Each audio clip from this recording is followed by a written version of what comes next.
You're listening to Fresh Look with Hen Mazzig, presented by the Israel on Campus Coalition. Welcome back to Fresh Look. Our featured guest for episode 7 is Alyza Lewin, a prominent pro-Israel lawyer with an extensive career representing clients facing anti-Jewish and anti-Zionist discrimination.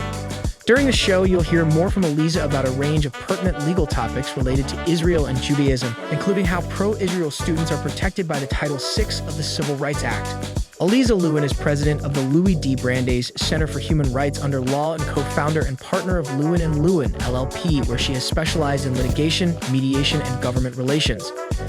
She began her law career in Israel, where she was a law clerk to Deputy President of the Supreme Court Justice Menachem Elon, and has represented numerous high-profile clients, including victims of religious discrimination.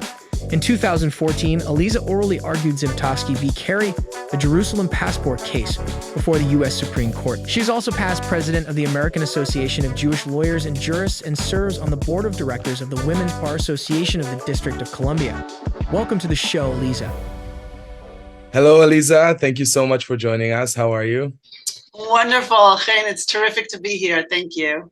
So great to have you. I know you for years, and I've been a great admirer of everything you're doing, and I think your work is just incredible, and we're going to just dive right into it because there's so much to cover and we have such short time.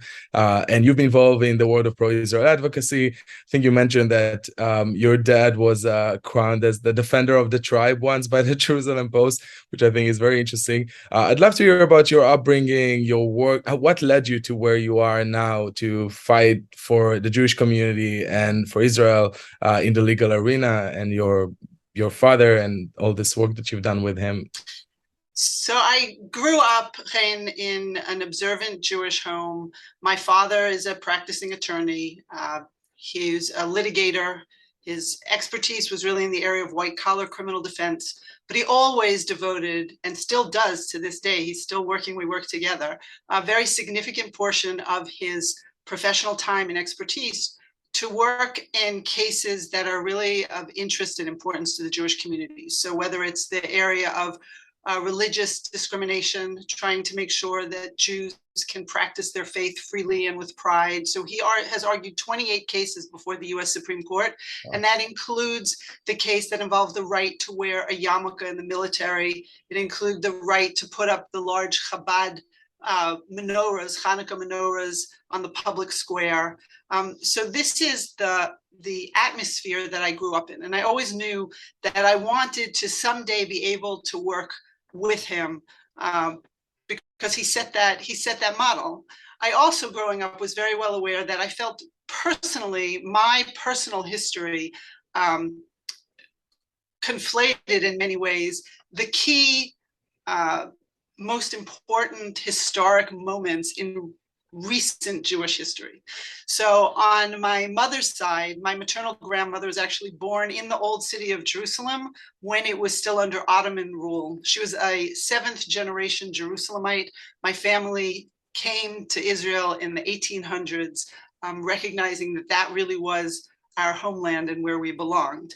And then on my father's side, my father was actually born in Poland. He had to flee right at the outset of the war. When he was 3 years old, his family smuggled across the border into Lithuania, and my father was one of the very first recipients of what they call the Sugihara visas. My grandmother was instrumental in opening up that avenue for Jews to flee across actually Russia to Japan.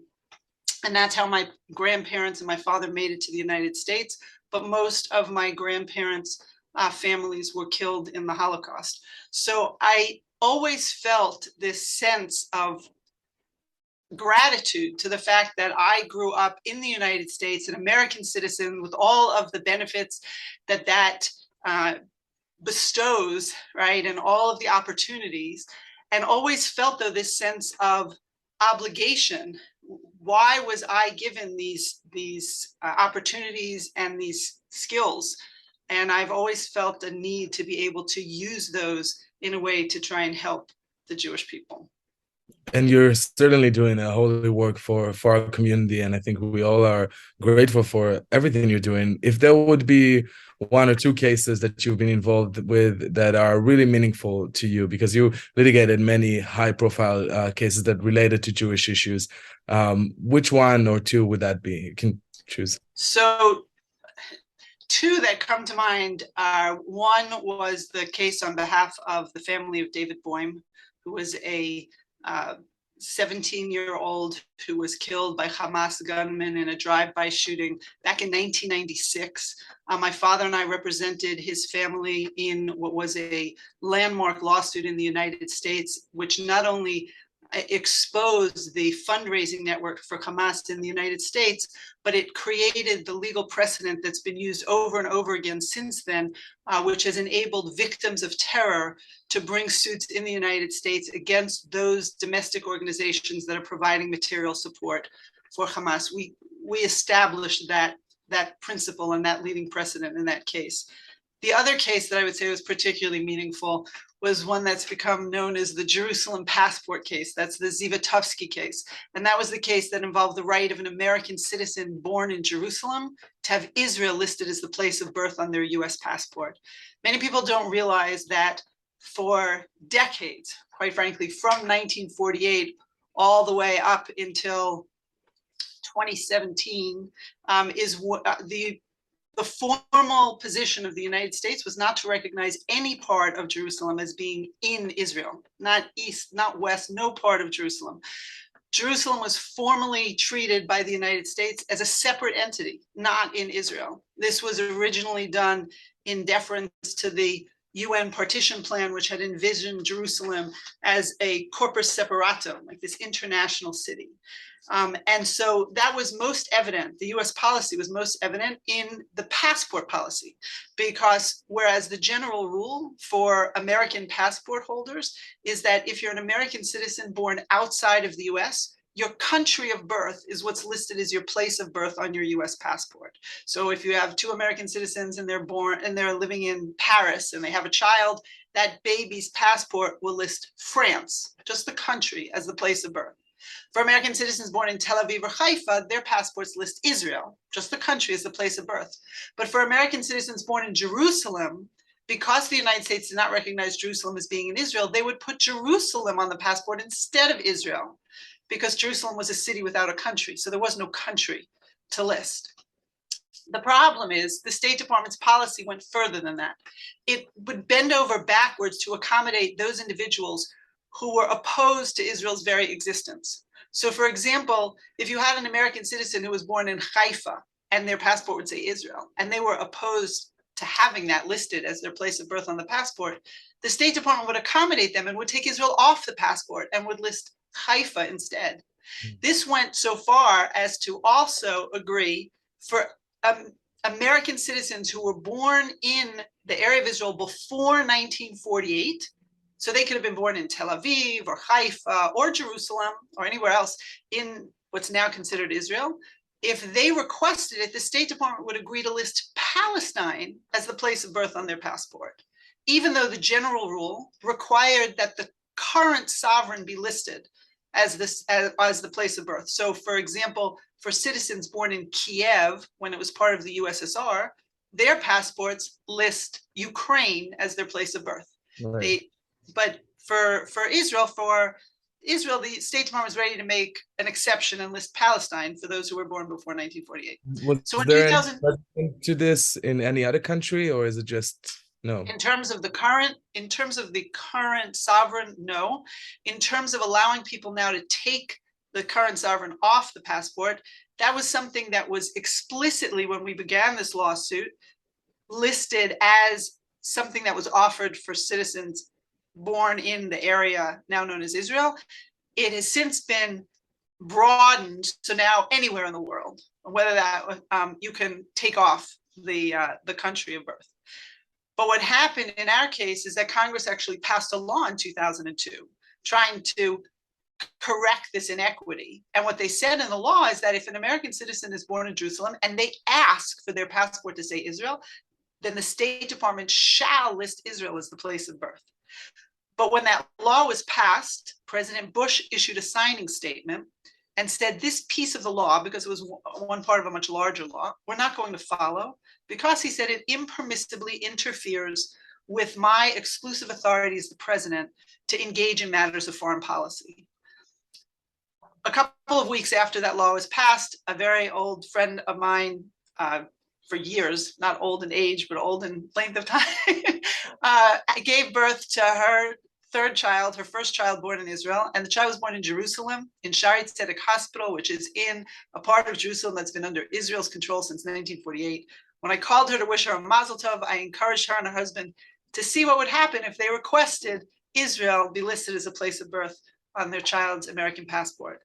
And when they went to ask, they were told by the clerk that doesn't matter what they request, because of the signing statement, the passport is still going to come back saying Jerusalem. And sure enough, it did. And I joke that that is when Menachem Zivotofsky became Lewin and Lewin's youngest pro bono client, not even a year old. And we brought the case, which went up and down in the courts and went to the Supreme Court twice. My father argued it the first time, I argued it the second time. It became ultimately a major separation of powers question in the United States, because there had never before been a situation where you had the executive branch and the legislative branch squarely opposed on this issue. Congress was saying they had the authority to require the State Department to do this, and the executive branch was saying, no, Congress did not have this authority.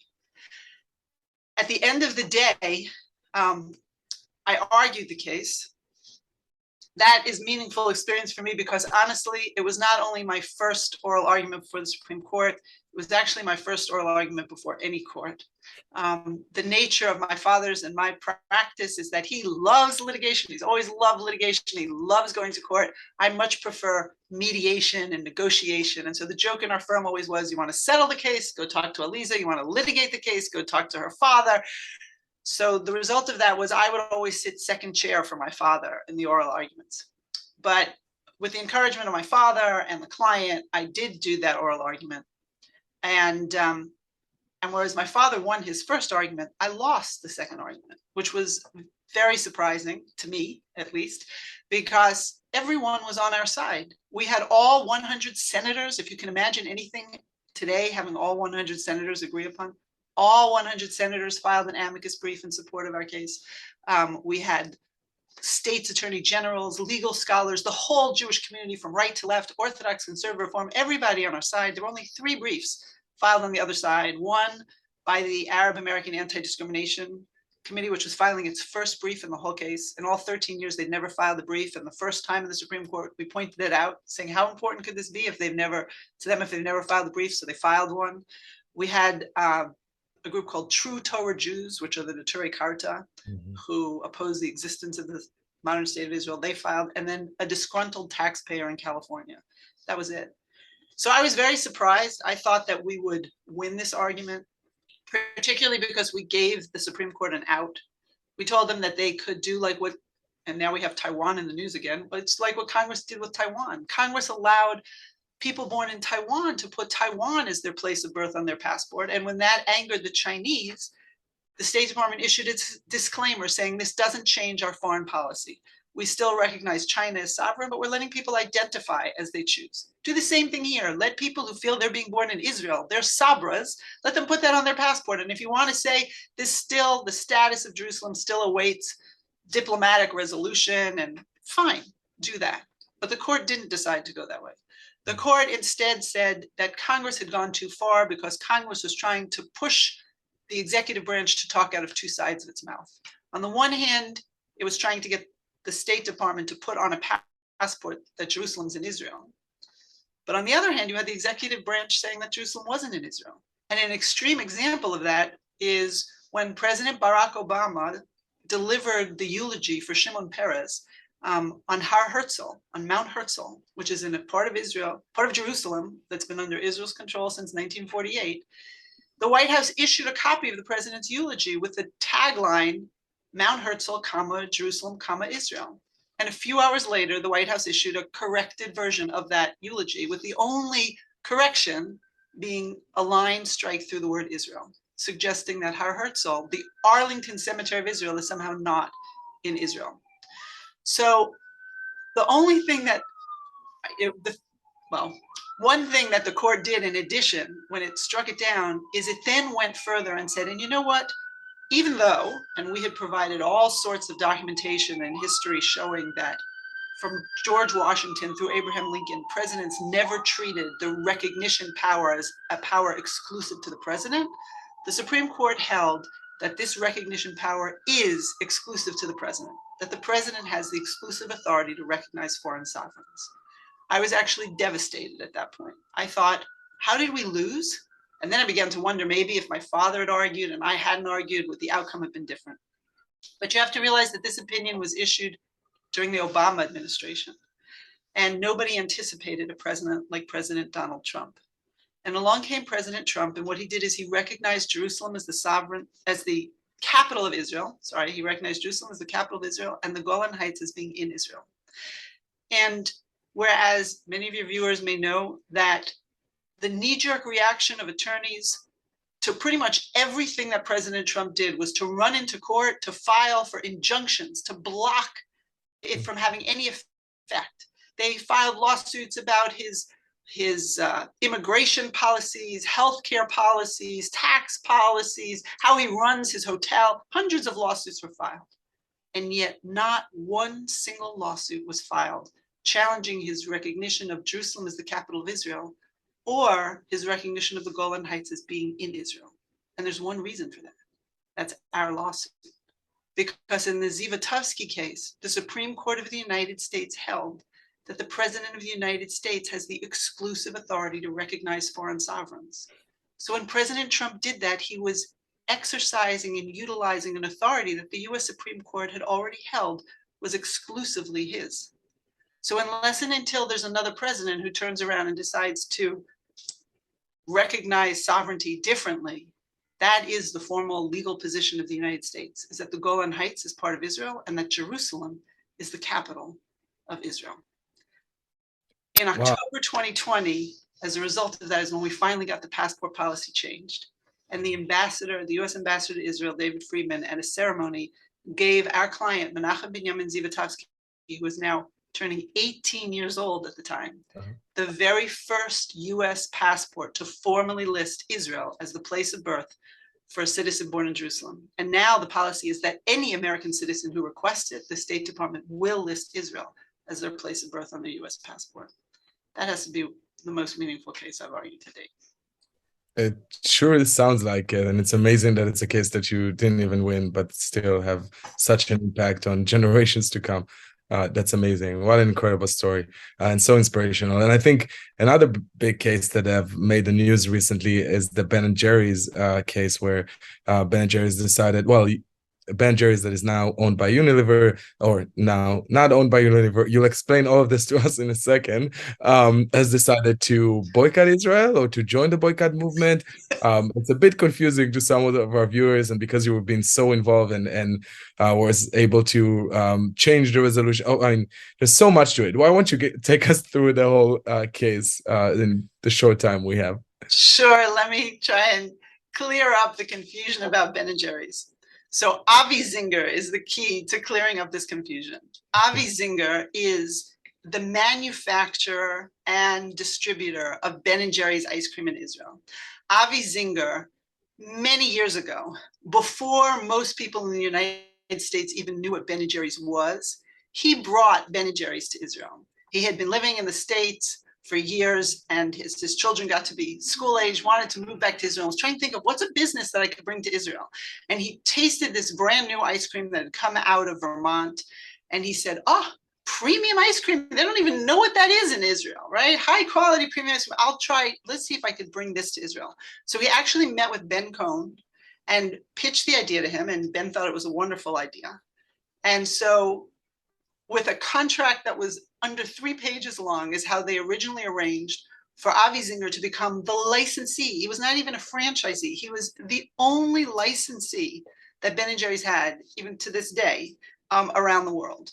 And what he did is he actually has now a factory in Israel. He initially rented space in a factory, but now has his own factory where he manufactures the Ben & Jerry's ice cream using the same ingredients. They're sourced from the same place, the same formulations. He would manufacture the same Ben & Jerry's ice cream in Israel.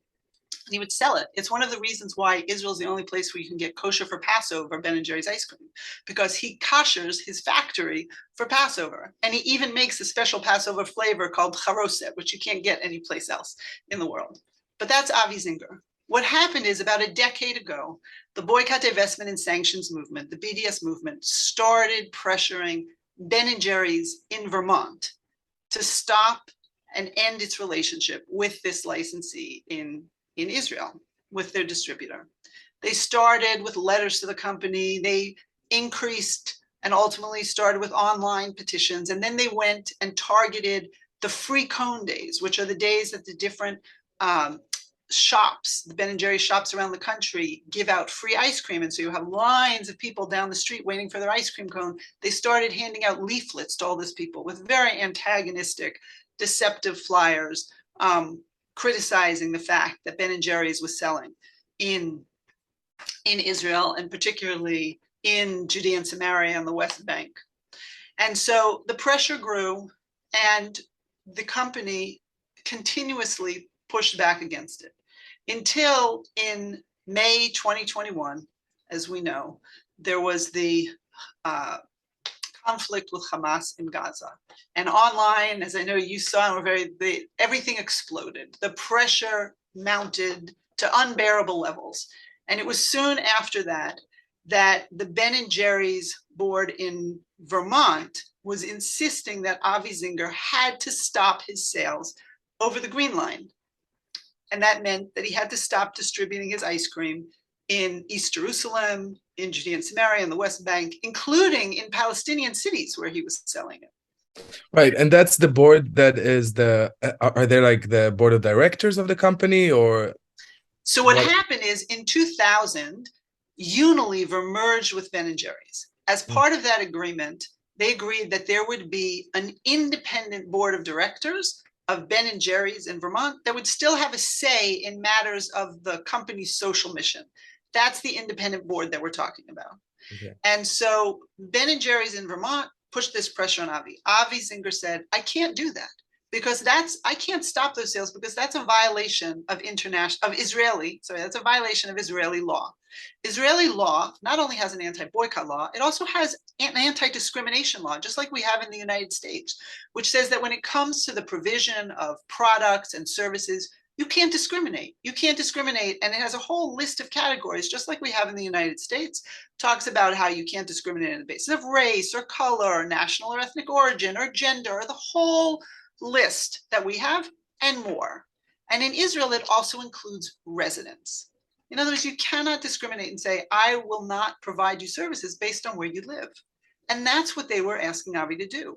Avi distributes now to all of the major supermarket chains in Israel, as well as all the little mini markets at the gas stations across the country and different food service providers. What they were saying is they wanted him to stop distributing it over the Green Line. The irony is that the community that would have been harmed the most by that are the Palestinians, because the Palestinians, quite frankly, are the largest consumers of the Ben & Jerry's product in those areas. They are the ones, when you talk about supermarkets, for instance, like Rami Levy, the Rami Levy chain that's on the seam line, the Palestinian consumers love going to Rami Levy because they get there a variety of products and better pricing than they get in the Palestinian cities. So what you would be doing is cutting off their access there, as well as the access in their cities, to the Ben & Jerry's ice cream. And Avi Zinger said, no, I refuse to do it. Avi also, you have to realize, was consistently throughout his time at Ben & Jerry's, he embodied the Ben & Jerry's social mission. He was always supporting coexistence projects, some of the most amazing coexistence projects, actually. One of them, for example, is a program called MEET, the Middle East Entrepreneurs of Tomorrow. It's a program that's actually run with MIT University in Boston. And what it does is it brings together Palestinian and Israeli high school students for 3 summers in a row. So they come multiple years throughout their high school experience. And over those 3 years, you could see the relationships between the students grow. They not only were taught entrepreneurial skills and about business and how to develop businesses, and but they also had the extended opportunity to share narratives and to really develop bonds. This, of course, is the real way towards peace. Well, what happened is Avi was instrumental in this program. They not only brought the students to come visit the factory, they used the Ben & Jerry's model as a business model. He also helped judge some of their final projects. One year, he brought the Ben & Jerry's board to the graduation ceremony, where the Ben & Jerry's board actually saw the Palestinian families and the Israeli families sitting together in the same room as their children graduated together from this program. And they thought it was terrific. There was one year where the program lost some of its funding and it was in jeopardy. And Avi Zinger arranged for Ben & Jerry's to give a $100,000 donation to the organization to make sure that the program could continue. So it was programs like this that Avi would support and was instrumental in supporting, which what happened, right, to go back, sorry, to what happened is when Avi refused to stop the sales of his ice cream and said, I can't do it, you're demanding that I break Israeli law. The response from Ben & Jerry's was, well, if that's the case, we're going to have to end our almost 35-year relationship. You have to realize that Avi Zinger had been manufacturing and selling the Ben & Jerry's ice cream in Israel for almost 35 years. It was a given that his license would be renewed year after year. And in fact, they'd assured him it was going to be renewed this time as well. But after the pressure mounted in May of 2021, and he refused to give in and to stop the sales in the territories, they said, you know what? When your license expires now at the end of December 2022, we are not going to renew it. Now, what you have to realize is there are people who say that this was only going to be a settlement boycott. That's really disingenuous, because if Avi Zinger's license was not renewed at the end of this year, then come January 1, 2023, there'd be no Ben & Jerry's ice cream anywhere in all of Israel, because he wouldn't be able to manufacture and sell it anywhere. So what was really happening was a full boycott of all of Israel by Ben & Jerry's starting January 1, 2023. That's what the boycott, divestment, and sanctions movement wanted, and that's what the Ben & Jerry's board was actually putting into effect. That's when the Brandeis Center got involved, and we brought a lawsuit on behalf of Avi Zinger against both Unilever and the Ben & Jerry's board, saying, and this is the very straightforward legal theory of our case, we said you cannot, as a condition of a contract, require one party to the contract to do something that's illegal. That's what they were requiring of Avi. They were saying the only way your license will be extended and renewed is if you agree to break the law. Yeah. He said, I can't do that. Under American law, that's an invalid demand. That's an unlawful demand. You can't make that a demand of your contract. And that's what they were basically doing. And they acknowledged in the suit there was no other reason for refusing to renew his license other than the fact that he was refusing to stop the sales across the Green Line.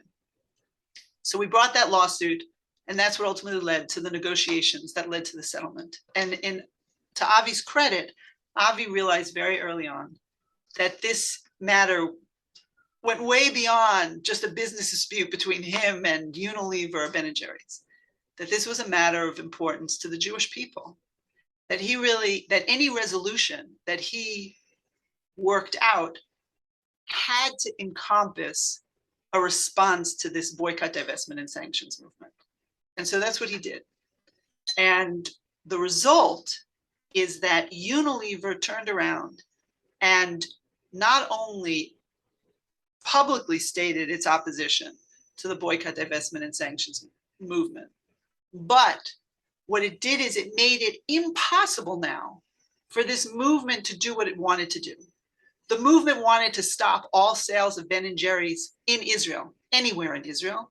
And what Unilever now did with its agreement is it's arranged that Avi Zinger has the ability and will be able to continue selling Ben and Jerry's ice cream throughout Israel for as long as he is able and interested and willing and wants to sell the Ben and Jerry's product in Israel.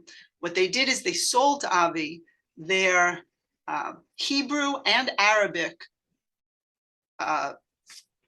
trademarks, so that now Avi Zinger will be selling the exact same ice cream he has been manufacturing and selling all along, the same Ben and Jerry's ice cream sourced from the same places. It will just now be under the Hebrew and the Arabic trademarks. From now, he has that right from now until eternity. Wow. And that there's nothing that they can do to reverse this decision or to appeal? So it is a done deal. Okay. Unilever is standing behind it. And the beautiful thing now is that Unilever is now defending this deal with Avi Zinger against the Ben and Jerry's independent board, which turned around and actually filed a lawsuit trying to undo the deal. But they can't undo the deal because it's a done deal, and Unilever had the authority to do what it did. So Unilever has now made it impossible for the BDS movement to succeed in removing Ben and Jerry's ice cream from Israel. And they have their internal issues that they have to resolve with their independent board, but the independent board is not going to succeed in any way restricting or limiting Avi's ability to sell the Ben and Jerry's ice cream in Israel. Bravo, amazing. And what would that mean for the BDS movement and for other companies considering boycotting Israel, or boycotting only parts of Israel that then will lead to boycotting all of Israel? I think this serves as a really strong message to other companies. It doesn't pay, right? BDS, what it really demonstrates, and what I think Unilever really understood, is that BDS is really empty, negative rhetoric. Avi Zinger has accomplished so much more towards peace and coexistence in the projects that he has supported, in the work that he has done, right? That's the real movement towards peace. BDS is harming, not helping, the people that they claim to want to support. And I said this in the past, and I stand by it. What Unilever did was the absolute moral, correct, and right thing to do. And they are standing on the side of justice. It's BDS that is on the wrong side of this equation. And I think that this will send a message to other companies that will begin to realize that it does not pay to support or cooperate with BDS. That's not the side to be on if you want to help promote peace and coexistence. Right.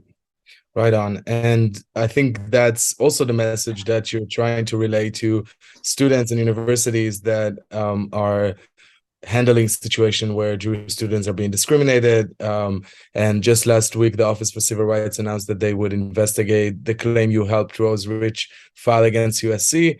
Has this been a successful avenue for pro-Israel students to seek resources when they've been discriminated against on campus for being Zionists? And what are some other trends that you're seeing on campus where Jewish students are being targeted? Because of course, we're hearing that it's not that Jewish students are not targeted, and it's just political, and it's political arguments. And we all know truly that the meaning of this. I think I remember a few years back, you had an amazing conversation with me on the phone when you told me, you can't really separate Zionism from Judaism. This is part of our identity, and I think you articulated so well, and it still carries that with me. But yeah, what do you make of the situation on college campuses today? So Chen, you just summarized right now what I think is one of the most important key pieces, which is that, and this is what the Rose Rich case, which you mentioned at USC, has really helped highlight. And that is that what is happening today on many campuses is that Jewish students who feel this affinity to Israel that grows out of their Jewish identity, their Zionism is a celebration to them of what it means to be part of the Jewish people, and to understand and recognize that our Jewish history and our Jewish heritage is completely and totally inextricably intertwined with the land of Israel. We can't separate that from who we are, what our heritage is, what our Jewish heritage is. And That is not a statement, right, about what our opinions are about the current policies of the current government of Israel. Right now, what's happening on campus, it doesn't matter what students' opinions are of the current policies. If they just believe Israel has a right to exist as the Jewish homeland, if that's what they support and they feel that sense of pride in their Jewish peoplehood, they're suddenly shunned. They're called racists. They're called colonialist oppressors. And they're pushed out of the community and the clubs and the organizations or the efforts that they want to be involved in, because they want to be able to engage on these issues that concern them, whether they involve immigration rights, women's rights, LGBT rights, climate change, any of those communities. Very often what the Jewish students are being told is, wait a minute, you want to demonstrate with us? You want to join our organization? We'll accept you on one condition. Get rid of that sense of your identity, right? That Zionism piece. First, disavow Israel, distance yourself from Israel, condemn Israel, and then you'll be welcome. But that's no different than telling a Catholic student that they have to disavow the Vatican, or a Muslim student that they have to distance themselves from Mecca, right? What people have to understand is that, well, yes, not all Jews are Zionists, but by the same token, not all Jews are Sabbath observers, right? And yet, you don't yourself have to be a Sabbath observer to understand that marginalizing or shunning or discriminating against somebody because they are a Sabbath observer, excluding them because they are a Sabbath observer, is unlawful discrimination. By the same token, you don't yourself have to be a Zionist to realize that for those Jews for whom Zionism is an integral part of their Jewish identity, if you're going to marginalize or exclude them or shun them on that basis, that's also unlawful harassment and discrimination. And what we're seeing today, as opposed to a few years ago when we had that conversation, is more and more and more students are starting to talk about their Zionism that way. And the more and more students who talk about Zionism that way, who explain, wait a minute, you are pushing me away from the table based on part of my Jewish identity. You're telling me I don't belong because of my Jewish identity. That's unacceptable. At a time today when we say everyone needs to be welcome to sit at the table with their full identity, they should bring their full identity to the table. We celebrate them in their full identity. It can't be that Jews are the only ones who aren't welcomed with our full identity. That's the way students have to begin to push back. They have to say, it is not acceptable for you to demand that I shed a key part of who I am in order to be engaged in society today. And we're starting to see that. And what's happened with the Office for Civil Rights at the Department of Education that opened up the investigation into Rose Rich's complaint. Rose Rich was a student who had been elected to serve as the vice president of her student government at USC. And she ended up 2 years ago, there was a massive campaign, an online campaign and social media that started to try and push her out of her position. Why? Because they discovered she was a Zionist. And as a Zionist, well, then she must be racist. And if she's racist, then she's not fit to serve as the vice president of our student government. They even went so far as to file an impeachment complaint and schedule an impeachment hearing. It wasn't until the Brandeis Center got involved that the university called off, at least that pushed off, I should say, that impeachment hearing. But the university didn't give Rose Rich the public support that she needed at the time. And as a result, she ended up having to resign. But her story raised awareness of what it means to be pushed out and excluded on the basis of the Zionist part of your Jewish identity. She started that very public national discussion, which now is much more commonplace. And to see the mainstream media coverage of the fact that the Office for Civil Rights has now opened up an investigation into that complaint is remarkable, because what it shows is that the country is just beginning to recognize that form of harassment and discrimination. And so we're making progress. We're making real progress. And the students can continue to make that progress by talking about this in a way that makes people understand and see the harassment and discrimination that's taking place, because that moves it away from this misconception from the people who just think that it's a political debate. They think that people are just engaging in dialogue. They're not engaging in dialogue. In fact, very often what's happening to the Jewish students is they want to engage in dialogue, and with this anti-normalization policy, they're being told, no, we're not going to talk to you. Instead, they're being shunned. they're being excluded. And we have to, it is our obligation to continue to highlight and show the university administrators that that's what's happening.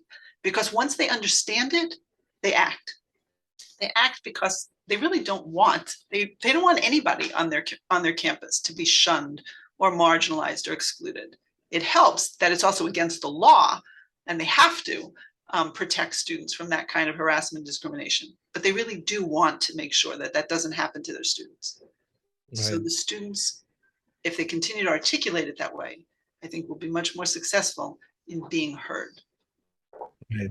That's amazing, and I think it's so important to also frame this as Zionism is it's a civil rights for the Jewish people, and it, like every community, comes to mind for me that in the gay community there are gay couples that are against gay marriage, they are against same-sex marriage, and they advocate against same-sex couple adopting kids, but I never hear them being pushed forward the same way that anti-Zionists are being pushed forward, although they are a minority from both communities. And the same with the feminist movement. There's some women that have anti-feminist ideas, and they are not the ones that are being pushed forward. And I think this sort of tokenism is something that we're seeing being done only to the Jewish community. I'm really hopeful because it sounds like you're hopeful. And we have just 1 minute, but I wanted to ask if you have any other message to our listeners. Many of them are college students and that are perhaps want to bring up legal cases, but they are afraid of the backlash. What would be your advice to them? So I learned and I took away from the Zivotofsky case a couple of really important personal lessons. One of them was to not be afraid to push myself outside of my comfort zone.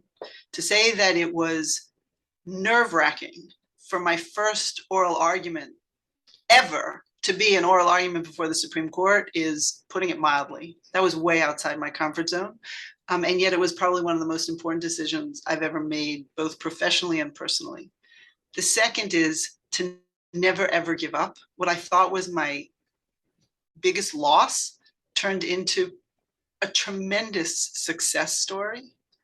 And the third is to realize that from our perspective, we don't always know what the ultimate outcome will be. We don't always know the ripple effects, the ultimate ripple effects of our actions. We just have to have faith that if we continue to work and do and move in that direction, we'll have that ultimate positive impact. And so to this extent that I can let you know that there are resources there for you, like the Brandeis Center, like Chen, right? We're here for you. Have that confidence to push yourself outside the comfort zone. Don't give up, and have confidence that what you're doing now is ultimately going to have very significant ripple effects down the road. I think you equated once in another quote we had to the Harry Potter book, where they're going back in time and they're changing something, and they don't even realize how something very small can change the whole future, just like it happened to you. Alyza, we are so grateful. I mean, on behalf of the Jewish people in the past and in the future to come, generations to come, I think will benefit from your work. Thank you so much for everything you're doing. Thank you for your time, and best of luck fighting for us. Thank you so much, Chen. All the best to you too. Much hatzlacha and bracha. Thank you. Thanks for tuning in. If you like this episode, be sure to subscribe to our channels and stay tuned for the next episode of Fresh Look.